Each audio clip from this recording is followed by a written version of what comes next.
It's the Friday Night Frenzy on News 18. Sports from where you live. All right, you know what time it is. Welcome back to another edition of the Friday Night Frenzy. I'm JD Arlen. That is Bree Shackelford, folks. 7 games on our show tonight, 7 red-hot matchups on a blistery fall evening. JD, the anticipation leading up to this week's games were intense, and let me tell you, those Friday night lights did not disappoint. JD, let's jump right into the madness and start off with our game of the week. Absolutely, I was there. It's homecoming, and our game of the week. Tipton in town to play Central Catholic. Second play of the game, Clark Barrett is smashed. That ball is loose. Vincent Hoover recovers with great field position. What's the old saying? I think it's run the dang ball.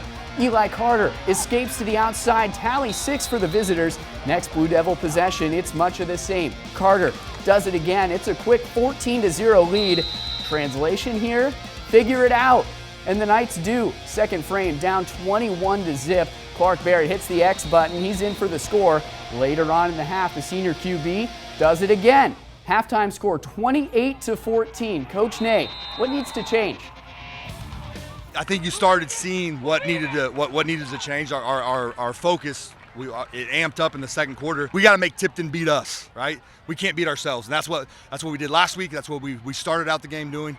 But looking forward to a second half, exciting second half. All right, thanks, Coach. Congrats to Billy Owens and Amesley Martin on homecoming king and queen. At the beginning of the third, the Knights listened to Ney's advice. Leo Bourdonnais without a helmet. That's a pick. Great field position for the home team, and CC's all amped up. The Knights can't do much with the ball, though. It's 4th and 20. Barrett will need to launch it. Looking left, Ty Bushy will make this snag of the Clark Barrett long bomb. The homecoming team goes on to score a touchdown. But tonight belongs to the Blue Devils. 42-28 the final. Central Catholic is 2-3 overall. Well, moving up to Logansport, the Berries had their homecoming game tonight, and what a homecoming game it was. They hosted the McCutcheon Mavericks, who were looking for their first win of the season. First quarter action, Mavs on the attack, and quarterback Owen Smith throws but finds no one. This leads to a Mavs 4th down. Next play, Mavs go to punt, but the ball is snapped. But look at Grayson Lodge at the edge, and he gets there just in time to block the punt. Berries get the ball in Maverick territory, and the cheerleaders are excited about this one. It's Berries' turn to attack now, and attack they do. Isaac Mock drops back in the pocket, looks, throws the ball up, and finds Long once again for a long catch. Berries inch closer to the end zone. Very next play, Berries are determined to score, and score they do. Lewis Orts drives in for the touchdown, and Berries will find the end zone plenty more times tonight. Final score, 21-6 Logansport, and the band plays to celebrate the first time the Berries beat McCutcheon in football.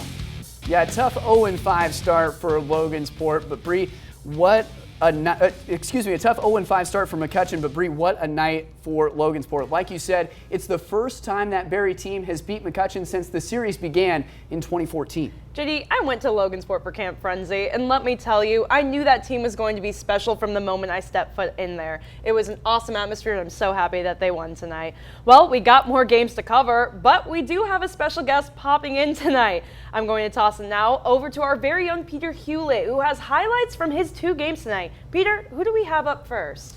Hey there, Bree. The Red Devils of West Lafayette started conference play with a bang over Central Catholic, 43-7.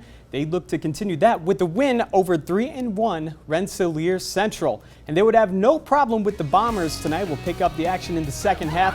The West Lafayette has racked up 49 points. Bombers have the ball and they're looking to get something going. It's a good cut from Diego Hernandez-Reyes. Gives Rensselaer Central a first down. That would be their first of the game. And the Bombers would only get one more. Fourth quarter red zone. The Red Devils are in the red zone. Carson Kirchhoff hands off to freshman Dawson Martin. A massive hole gives him a pat to the end zone for the touchdown. West Lafayette stays undefeated and wins with ease 56-0. Our student athlete of the week, Max Mullis, finishes with 3 touchdowns, 2 on the ground and 1 through the air. Meanwhile, Twin Lakes is playing host to Benton Central, who's trying to get their first win of the season. They'd have no such luck. Second quarter, Twin Lakes holds a 12-0 lead, but they're punting away. But hey, look out!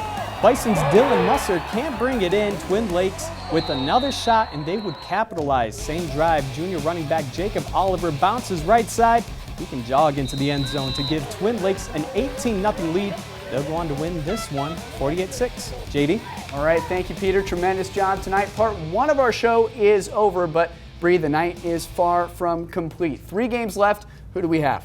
Who don't we have? Well, let's take a look at who's on deck. Coming up, we have Lafayette Jeff versus Kokomo, Attica visiting Fountain Central, and Tri-Central stopping by to visit Delphi. Stick with us. We'll be back after our short halftime.